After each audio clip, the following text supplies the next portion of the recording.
When I mention now names like Mrs. Merkel, even Vladimir Putin and so on, they all have been young global leaders of the World Economic Forum. Mm-hmm.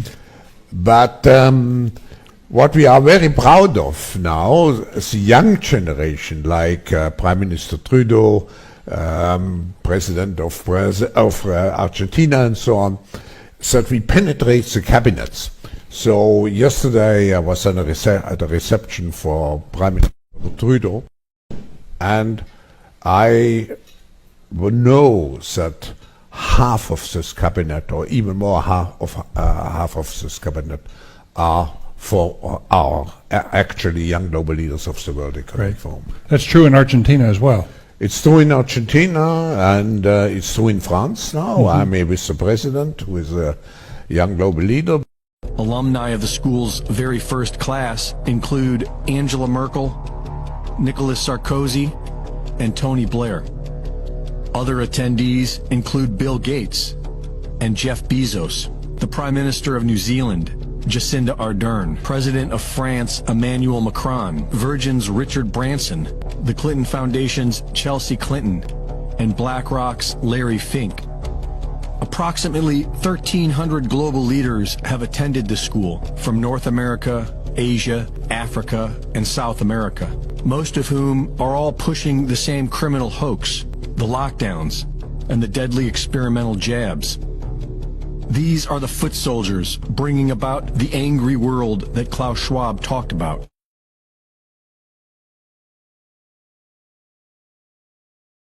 The elite that controls every aspect of our lives, up to the information that we receive, depends on an unimaginably coordinated collaboration to keep all the different industries on Earth connected to each other, in order to ensure they all work in the elite's interests.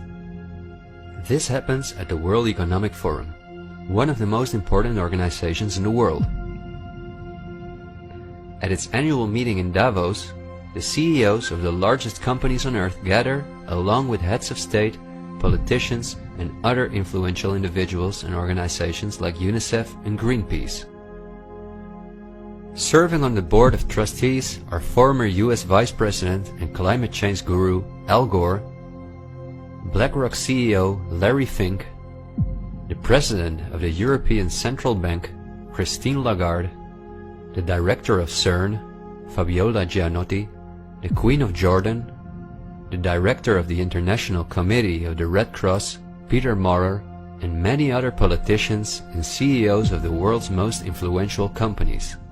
According to the WEF's official website, their annual membership fee ranges between 53,000 and 530,000 euros. But according to the WEF's year reports, around 71% of their total budget comes from its partners, who in this way pay for the membership of young politicians who cannot afford their own fee. Wikipedia reports the following. According to critics, the WEF is a business forum where the wealthiest companies can negotiate deals with other companies or with politicians. The purpose of the WEF for many of the participants would be personal gain instead of solving global problems. I don't like to make assumptions, but would there be so many problems on Earth if the key industry leaders, bankers and politicians since 1971 had gathered annually to solve our world's problems? Is it not strange that the world's leading environmental organizations have been meeting for 50 years with the CEOs of the most heavily polluting corporations, while things just keep getting worse for our natural world?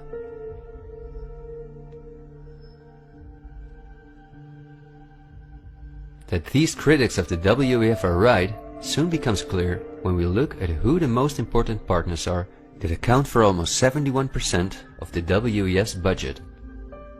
There are BlackRock, the Open Society Foundations, the Bill and Melinda Gates Foundation, and many other large corporations of whom Vanguard and BlackRock own the shares directly or indirectly.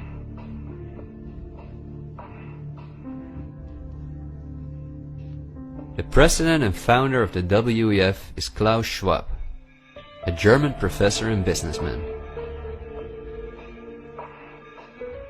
In his book, The Great Reset, he describes in detail the plans of his organization.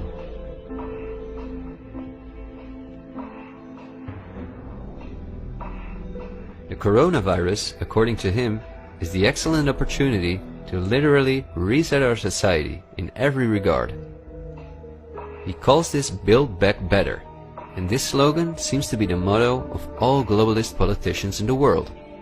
And it's now a historical moment, a crucial moment, to rebuild the future, to reset our policies. And of course, we also want to work together on building back better. You know, I said we're going to build back and we're going to build back better. It's certainly a major crisis, but it also offers us a unique opportunity. We must use this historical opportunity. Together we can turn a crisis into an opportunity. But this global pandemic has also created an opportunity to build back better. To build back better later. But also to build back better. To build back a better world. To build back better. We can't just build back, we got to build back better. And achieve the Sustainable Development Goals. And climate action is an essential part of that. According to Schwab, our old society should be exchanged for a new one, in which countries give up their sovereignty to an all-encompassing world government, in which people own nothing but work for the state, in exchange for their housing, healthcare, and all their other basic needs.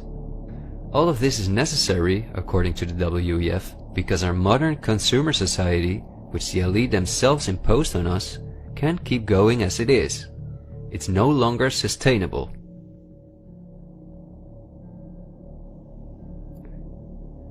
Schwab says in his book that we will never return to the old normal. And the WEF published a video that makes it clear that in 2030 we will own nothing, but we will be happy.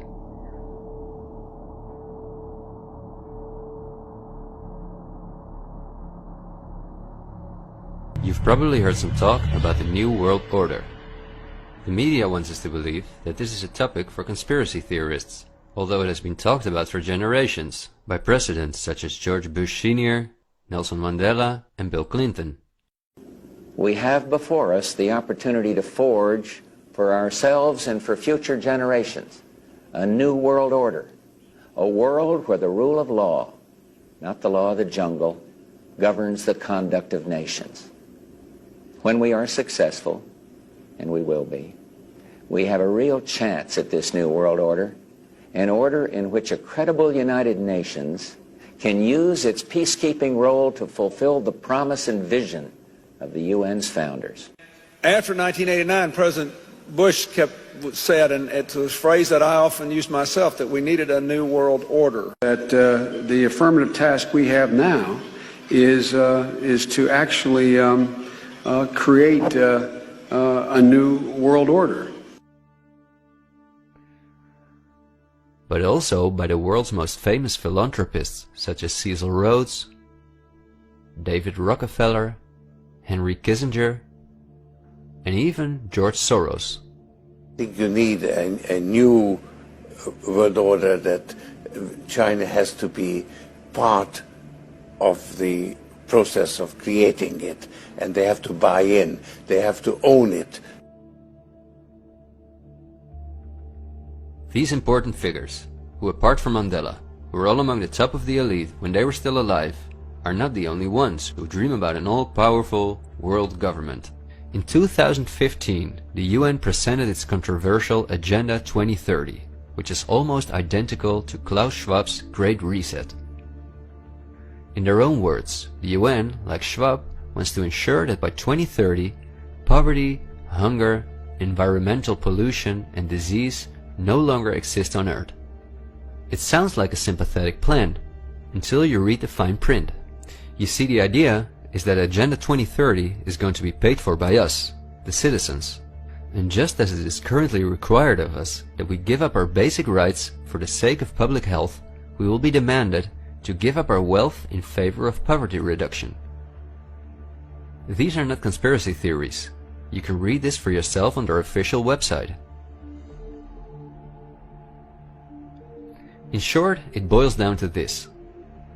The UN wants to take the tax money from all Western countries and give it to the mega corporations of the elite, who will be contracted to rebuild society.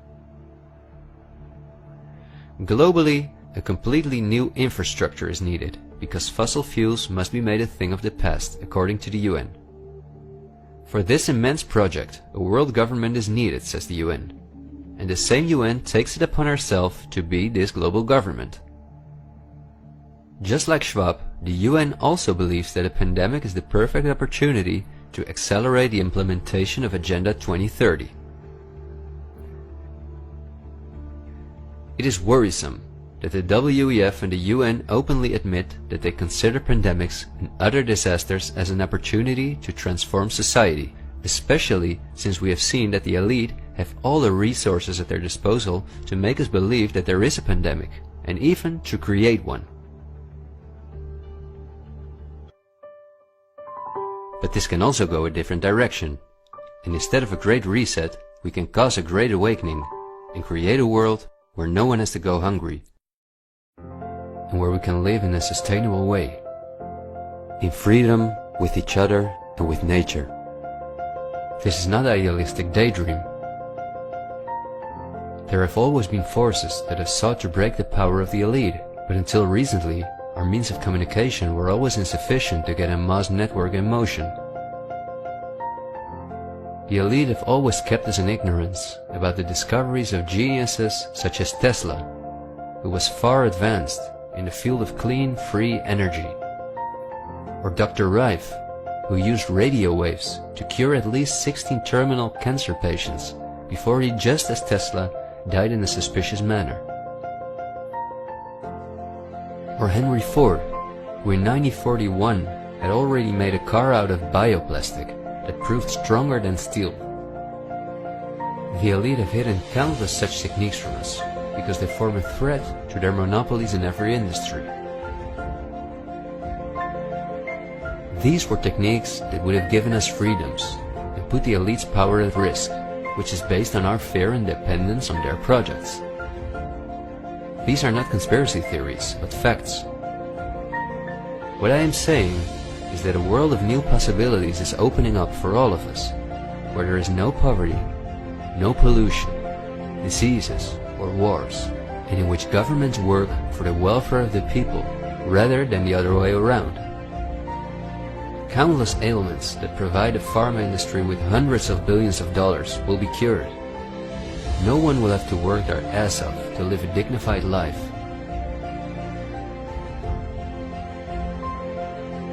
People will no longer live in fear because of the lies of the media, the pharma industry, the climate lobbies, and politicians. It's all on the horizon, but we have to go through the storm first and recognize what the real problem is in our society.